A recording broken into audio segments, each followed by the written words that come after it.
All right, let's get right into it. When we think about pilgrimages, we usually picture a set of rituals or a trip to some far-off holy place. But today, we're going to look at the Umrah pilgrimage as something more. It's not just a journey you take with your feet, but one that can totally reshape who you are, from the inside out.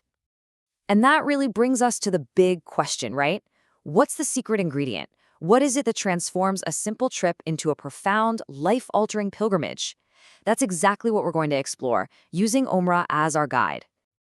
And this powerful feeling is really at the heart of the experience. This quote you're seeing from someone who made the journey just nails it. It's more than just wanderlust. It's this deep, emotional pull, a kind of ache to be there that often starts long before you even pack your bags. It sets the stage for everything that's to come. So, how does a transformation like this actually get started?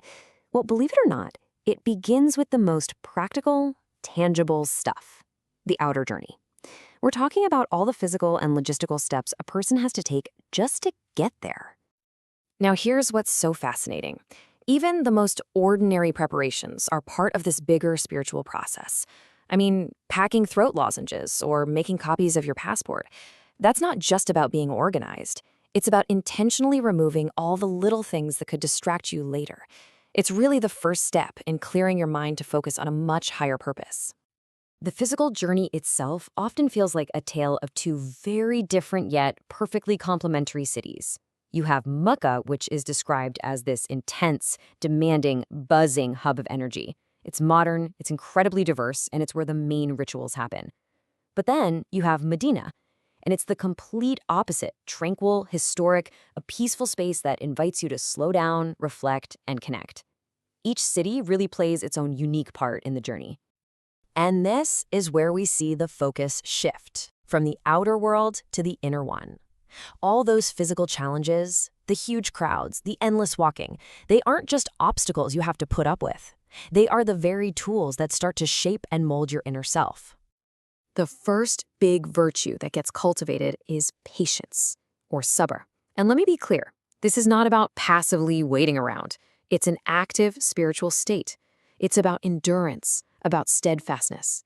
The incredibly demanding environment of the pilgrimage is basically the perfect training ground for it, teaching you to stay calm and centered right in the middle of chaos. And this idea is so deeply rooted in the Islamic tradition. I mean, this verse from the Quran shows that patience isn't just a nice-to-have quality, it's a divine instruction and a source of incredible strength.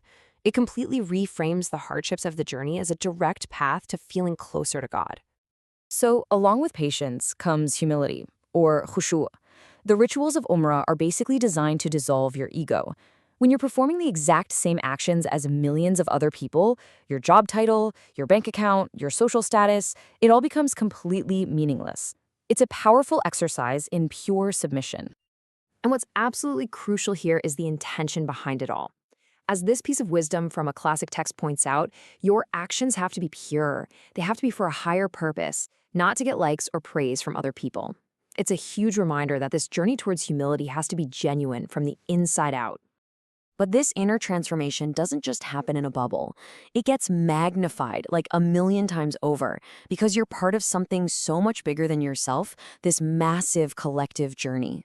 This is where the whole concept of the Ummah, the global Muslim community, just comes to life. What's normally just an abstract idea suddenly becomes a living, breathing reality. You are literally shoulder to shoulder with people from every country, every culture, every walk of life you can possibly imagine. And in that sea of humanity, all those worldly labels just disappear. CEOs and street sweepers, famous scholars and unknown laborers, everyone is equal. The sources all emphasize that the only thing that sets you apart here is your character, your inner goodness. And that is a powerful, powerful lesson in our shared humanity. So we have these deeply personal and collective spiritual experiences. But what's the actual lasting impact of all this? Well, it turns out that this ancient wisdom is now being validated by modern science. Which, of course, leads to the question, are all these feelings of peace and connection just a temporary spiritual high? Or is there something tangible, something real and measurable actually going on here? Well, back in 2010, researchers decided to find out. They conducted a study with 234 university students who had performed Umrah, specifically to measure its effects on their mental health. And the results were, frankly, remarkable. The study found a huge positive impact. After the pilgrimage, students reported a big increase in their happiness and a noticeable decrease in symptoms of both anxiety and depression. So this provides some really compelling data that these transformative effects are very, very real. So, what do you do with an experience this powerful? The goal isn't to just leave it all behind in the holy cities. The real challenge, the real work, is to bring those lessons home and weave them into the fabric of your daily life. If you think about it, the journey provides this amazing blueprint for a more purposeful life. Number 1, prepare with intention, just like packing for the trip. 2, embrace challenges. See them as opportunities to build patience, not just as annoying roadblocks. 3, cultivate humility. Focus on sincere work rather than chasing praise.